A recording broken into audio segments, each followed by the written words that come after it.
नमस्कार, मैं हूं परवीन शेख और आप देख रहे हैं कैपिटल टीवी की स्पेशल स्टोरी। 2 जून 2023 को बिहार के पटना में इंडिया गठबंधन का ऐलान किया गया था। इस गठबंधन को बनाने में नीतीश कुमार का सबसे अहम रोल था। नीतीश ने ही सभी क्षेत्रीय पार्टियों को एकजुट करने का काम किया था। 23 जून को पटना में इंडिया गठबंधन की पहली बैठक हुई थी। उस वक्त सभी की जुबान पर इंडिया गठबंधन का जिक्र था। इस गठबंधन का आगाज ऐसा लग रहा था कि ये गठबंधन बीजेपी को आगामी चुनावों में कड़ी टक्कर दे सकता है, लेकिन महज 7 महीने के अंदर ही गठबंधन के धागे एक एक करके खुलने लगे। पहले पश्चिम बंगाल की मुख्यमंत्री ममता बनर्जी ने इंडिया गठबंधन से अलग होकर अकेले लोकसभा चुनाव में उतरने का फैसला किया।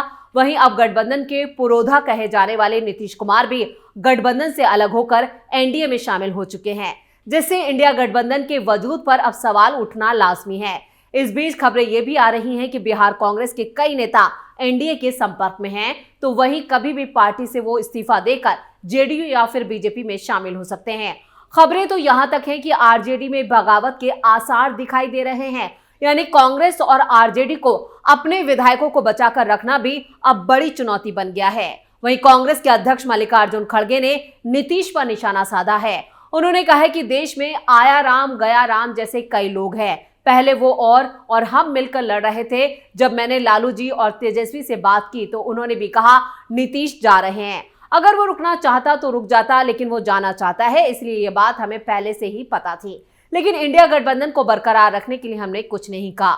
वहीं उन्होंने नीतीश को जमकर कोसा और क्या कुछ कहा मल्लिकार्जुन खड़गे ने, चलिए वो भी देख लेते हैं। उन्होंने बोल रहे थे कि हमको भी ऐसा संशय आ रहा है कि ये हमारे हाथ से चले जाएगा, तो इसीलिए हम और आप मिलके लड़ना है, लड़ेंगे। मैं फिर भी कोशिश करता हूं उनको अपने साथ रखने का। अगर वो रहना चाहते हैं तो ठीक है, अगर हम कितना कहे तो भी अगर वो जाना चाहते हैं तो वो जाएगा ही। इसीलिए ये पहले से मालूम था, लेकिन हमने ये इंडिया अलायंस को इंटैक्ट रखने के लिए हम होके कोई बात अगर गलत करेंगे तो वो रॉन्ग मैसेज आएगा। इसीलिए हमने कल लोग पूछे मुझे, परसों पूछे, तो मैं यही कहा कि देखेंगे, अभी हम तो उसका डेवलपमेंट हमको मालूम नहीं, उसके बाद हम देखेंगे। हमने ये कहा था, लेकिन ये सूचना तो हमको बिहार के डिप्टी चीफ मिनिस्टर और लालू प्रसाद दोनों ने दिए थे और आज वो सच हुआ। तो मल्लिकार्जुन खड़गे ही अकेले नहीं हैं जिन्होंने नीतीश को पानी पी पी कर कोसा है, जबकि यहां पर कांग्रेस महासचिव जयराम रमेश ने तो नीतीश को गिरगिट तक कह डाला। जैसे ही नीतीश ने इस्तीफे का ऐलान किया, वैसे ही जयराम रमेश ने एक्स पर लिखा है, बार बार राजनीतिक साझेदार बदलने वाले नीतीश कुमार रंग बदलने में गिरगिटों को कड़ी टक्कर दे रहे हैं। इस विश्वासघात के विशेषज्ञ और उन्हें इशारों पर नाचने वालों को बिहार की जनता माफ नहीं करेगी।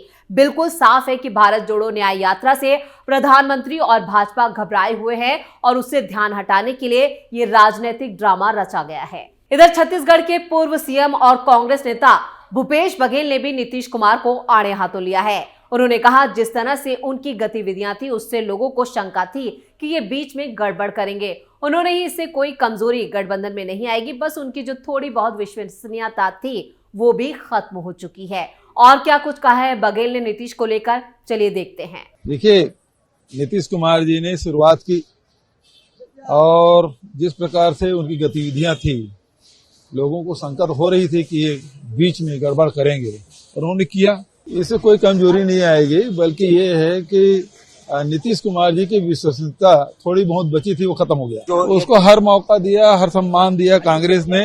वो खुद ही मन बना के आए थे ताकि स्पेस बन जाए। तो यहाँ पर विपक्षी नेताओं की बौखलाहट सामने आ रही है, लगातार बयान आ रहे हैं और यहाँ पर नीतीश को पानी पी पी कर ये नेता कोस रहे हैं। तो इस बीच यहाँ पर जेडीयू से भी यहाँ पर उनका जो बचाव किया जा रहा है नीतीश कुमार को, और यहाँ पर जो एमएलसी है नीरज कुमार, उनका भी बयान सामने आया है। उन्होंने कहा है कि कांग्रेस पार्टी के राहुल गांधी को पदयात्रा करने का अधिकार है, लेकिन उस पदयात्रा का जो नतीजा आ रहा है कि बंगाल गए तो ममता बनर्जी दरकिनार हो गई, बिहार में प्रवेश करने वाले हैं तो यहाँ राजनीतिक घटनाक्रम बदल रहा है। इसलिए स्वाभाविक रूप से राहुल गांधी को आत्मचिंतन करना चाहिए कि रणनीति में चूक कहाँ है। जहां हम जाते हैं वहां सहयोगी दरकिनार या कहें कि किनारे होने लगते हैं। और क्या कुछ कहा है नीरज कुमार ने, वो भी सुन लेते हैं। कांग्रेस पार्टी के माननीय राहुल गांधी जी पदयात्रा करने का उनको अधिकार है, लेकिन उस पदयात्रा का जो फलाफल आ रहा है कि बंगाल गए तो ममता बनर्जी जी दरकिनार हो गई, बिहार का गृह प्रवेश है तो बिहार में राजनीतिक घटनाक्रम बदल रहा है। इसलिए स्वाभाविक रूप से राहुल गांधी जी को आत्मचिंतन करना चाहिए कि रणनीति में चूक कहां है कि जहां हम जाते हैं वहां सहयोगी दरकिनार होने लगते हैं। तो यहाँ पर नीरज कुमार और जिस तरह से नीतीश को लेकर जो बयानबाजी सामने आ रही है विपक्षी नेताओं से, उससे बिहार का सियासी माहौल काफी गर्मा गया है। इधर कांग्रेस नेता तारिक अनवर ने भी बयान दिया है। उन्होंने कहा कि हमें उम्मीद है कि बिहार की जनता इस बार बहुत सोच समझकर फैसला लेगी और ऐसे दलों और नेताओं को नकार देगी जो उनकी भावनाओं के विपरीत काम करते हैं। और क्या कुछ कहा है तारिक अनवर ने, देखते हैं इस बयान में। हम लोग बहुत उत्साहित है, पूरा हमारा गठबंधन उत्साहित है और सबसे बड़ी बात हमें उम्मीद है कि बिहार की जनता इस बार बहुत सोच समझकर फैसला लेगी, ऐसे दलों को, ऐसी पार्टियों को, ऐसे नेताओं को नकारेगी जो उनके भावनाओं के विपरीत काम करते हैं। और इस बीच पूर्व केंद्रीय मंत्री और कांग्रेस के वरिष्ठ नेता जयराम रमेश का भी बयान सामने आ गया है। मीडिया से बात करते हुए कांग्रेस नेता ने कहा कि ममता बनर्जी की प्राथमिकता बीजेपी और आरएसएस की विचारधारा को खत्म करना है। उन्होंने कहा ये सिर्फ एक चुनावी प्रतियोगिता नहीं बल्कि एक वैचारिक प्रतियोगिता है। ऐसे में जब चुनाव आएगा तो ममता बनर्जी का उद्देश्य बीजेपी को हराना होगा। कांग्रेस का लक्ष्य भी बीजेपी को हराना है, इसलिए हम एकजुट हैं। जयराम रमेश ने कहा कि मुख्यमंत्री नीतीश कुमार ने इस्तीफा दिया है, इसमें कोई भी हैरानगी या हैरान करने वाली बात नहीं है, क्योंकि वो बहुत अनुभवी व्यक्ति हैं। वो बार बार अपना राजनीतिक रंग बदलते हैं और राजनीतिक रंग बदलने में वो गिरगिटों को कड़ी टक्कर देते हैं। तो जयराम रमेश के अलावा यहाँ पर AIMI प्रमुख असदुद्दीन ओवैसी ने भी नीतीश को कोसा है। नीतीश कुमार और तेजस्वी यादव और प्रधानमंत्री मोदी को लेकर उन्होंने कहा है कि यहाँ पर उन्हें जनता से, बिहार की जनता से माफी मांगनी होगी। तीनों पार्टियों ने मिलकर बिहार की जनता को धोखा दिया, इसमें बड़ी भूमिका नीतीश कुमार की है। नीतीश कुमार ने हर चीज का रिकॉर्ड तोड़ दिया है और उनकी बात का कोई भरोसा नहीं है। मैं शुरू से कह रहा था कि वो फिर से भाजपा में जाएंगे। हम तेजस्वी यादव से पूछना चाहते हैं कि उन्हें अब कैसा लग रहा है। और यहाँ पर उन्होंने तेजस्वी और कांग्रेस पर भी निशाना साधा है। क्या कुछ कहा है ओवैसी ने, वो भी देख लेते हैं। इस सिलसिले में नीतीश कुमार को, तेजस्वी यादव को और देश के वजीर आजम नरेंद्र मोदी को, तीनों को बिहार की जनता से माफी चाहनी चाहिए। और तीनों पार्टीज ने मिलकर बिहार की जनता को जो बातें की हैं और जो वादे किए थे और अपनी पॉलिटिकल आइडियोलॉजी की बात की थी, उन सब तीनों ने मिलकर बिहार की जनता को एक बहुत बड़ा धोखा दिया है। और यकीनन इसमें सबसे बड़ा रोल है नीतीश कुमार का। नीतीश कुमार कल तक हमको गाली देते थे कि ओवैसी बी टीम है।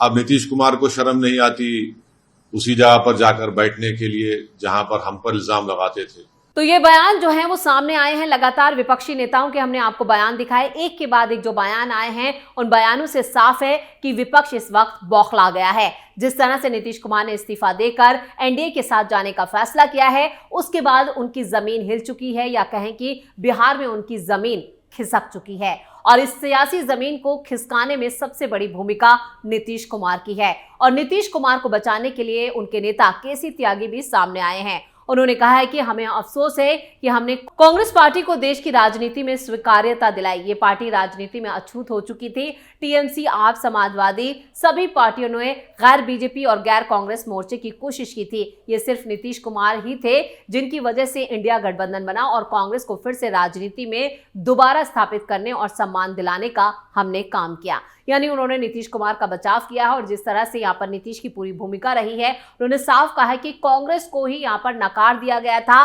न सिर्फ जनता ने बल्कि जो दूसरे विपक्षी दल हैं उन्होंने भी कांग्रेस को नकार दिया था। लेकिन कांग्रेस को यहाँ पर दोबारा से राजनीति में लाने वाले नीतीश कुमार हैं और अब इन नीतीश कुमार को ही ये लोग गालियां दे रहे हैं। यानी यहाँ पर नीतीश कुमार के इस कदम के बाद उन्हें जबरदस्त गालियां दी जा रही हैं और उन्हें पानी पी पी कर कोसा जा रहा है। लेकिन फिलहाल विपक्ष जो है वो पूरी तरह से उसकी जो जमीन है, यहाँ पर खासतौर से हम अगर बात करें बिहार की, तो बिहार के साथ साथ कई और राज्यों में भी उनकी जमीन खिसकती नजर आ रही है। इधर आरजेडी और कांग्रेस के कई जो नेता हैं वो भी अब अपनी पार्टी को यहां पर कहें कि उनमें बगावत जो है वो आने वाले दिनों में देख सकते हैं, या कहें कि कई बड़े नेता इस्तीफा देकर यहां पर एनडीए में शामिल हो सकते हैं। यानी कांग्रेस और आरजेडी के सामने सबसे बड़ी चुनौती अपनी पार्टी के वजूद को बचाना है। तो ये थी हमारी स्पेशल स्टोरी। आपको ये वीडियो कैसा लगा नीचे कमेंट बॉक्स में अपनी राय जरूर दें। वीडियो को लाइक, शेयर और यहाँ पर कैपिटल टीवी को सब्सक्राइब जरूर करें।